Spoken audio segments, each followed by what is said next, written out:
Bismillahirrahmanirrahim. Assalamualaikum warahmatullahi wabarakatuh. Kepada dosen pembimbing Bu Mei yang saya hormati dan teman-teman semua yang saya hormati. Di sini saya akan mempresentasikan tugas makalah saya dengan judul Persamaan Derajat dan Diskriminasi.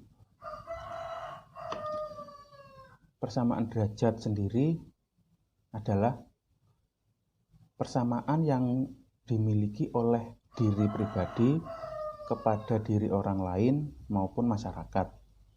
Biasanya persamaan derajat itu dapat dinyatakan dalam HAM atau Hak Asasi Manusia yang telah diatur dalam Undang-Undang Pasal 1, Pasal 2, Ayat 1 dan Ayat 7 tentang persamaan hak. Persamaan derajat sendiri adalah orang yang dilahirkan merdeka dan mempunyai martabat dan hak yang sama. Mereka dikaruniai akal dan budi dan hendaknya bergaul satu sama lain dalam persaudaraan hubungan antara manusia dan lingkungan masyarakat pada umumnya terjadi timbal balik. Itu ya teman-teman, pengertian dari persamaan derajat. Lalu persamaan derajat di Indonesia. Persamaan derajat di Indonesia adalah persamaan nilai harga taraf yang membedakan makhluk yang satu dengan yang lainnya.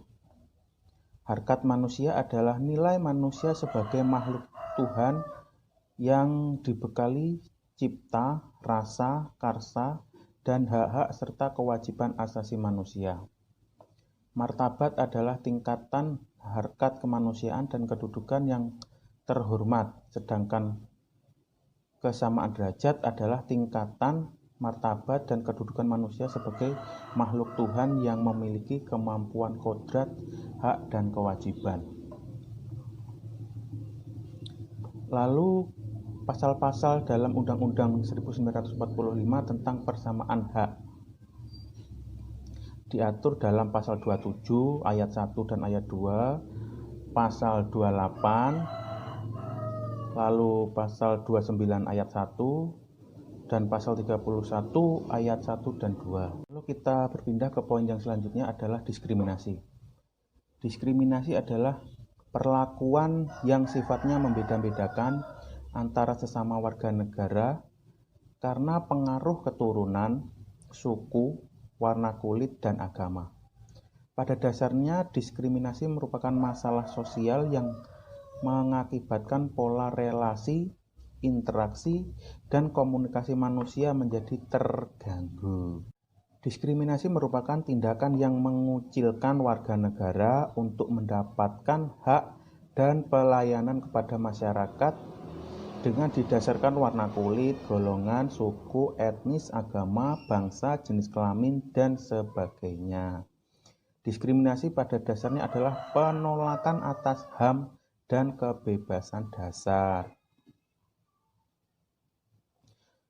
Dalam kehidupan masyarakat di Indonesia sendiri, diskriminasi sudah tidak lazim karena hal ini sudah berkontaminasi secara turun-temurun tanpa disadari oleh masyarakat Indonesia yang sejatinya melanggar hak setiap manusia yang dicantumkan dalam Undang-Undang 1945 pasal 281 ayat 2 yang berbunyi, setiap orang berhak bebas dari perlakuan yang bersifat diskriminatif atas dasar apapun dan berhak mendapat perlindungan terhadap perlakuan diskriminatif itu. Adapun beberapa faktor terjadinya praktik diskriminasi adalah: 1. Adanya persaingan yang semakin ketat dalam setiap bidang kehidupan. Lalu yang kedua, adanya tekanan dan intimidasi atas yang biasanya dilakukan oleh kelompok yang dominan terhadap kelompok atau golongan yang lebih lemah. Yang ketiga, ketidakberdayaan golongan miskin akan intimidasi yang mereka dapatkan membuat mereka terus terpuruk dan menjadi korban diskriminasi. Dari beberapa faktor yang telah diungkapkan mengakibatkan diskriminasi terjadi dalam semua aspek kehidupan manusia.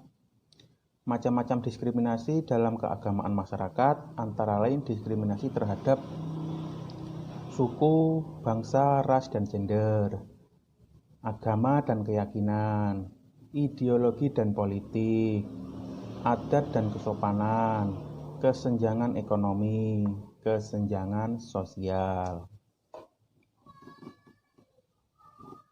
Lalu, faktor-faktor yang menyebabkan adanya persamaan derajat dan diskriminasi sosial.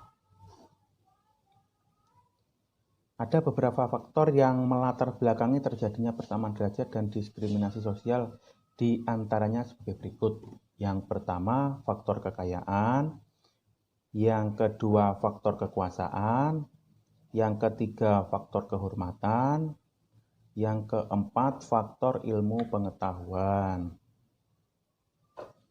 Lalu, cara menyelesaikan problem persamaan derajat dan diskriminasi, kita sebagai umat Islam pastinya mengenal Al-Quran dan hadis. Keduanya hadir sebagai petunjuk bagi orang-orang yang beriman, begitu pula dengan mengatasi problema persamaan derajat dan diskriminasi yang menjadi momok dan gejala sosial dalam masyarakat maupun manapun termasuk Indonesia. Al-Quran hadir untuk menyelesaikan semua permasalahan. Ada 3 unsur kunci di dalam Al-Quran. Yang pertama, Al-Ummah Al-Wahidah. Yang kedua, Al-Ummah Al-Wasatan. Yang ketiga, Khairu Ummah. Jadi dapat disimpulkan, faktor lahirnya persamaan derajat dan diskriminasi jelas disebabkan oleh kekayaan, kekuasaan, kedudukan, kehormatan, dan pengetahuan yang akhir-akhir ini sering diagungkan. Padahal Tuhan tidak pernah menilai semua itu karena penilaiannya hanya dipatri pada ketakwaan seseorang.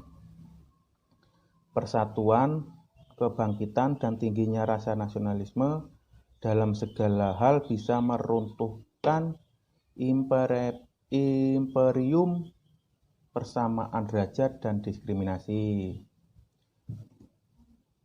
Itulah presentasi dari saya.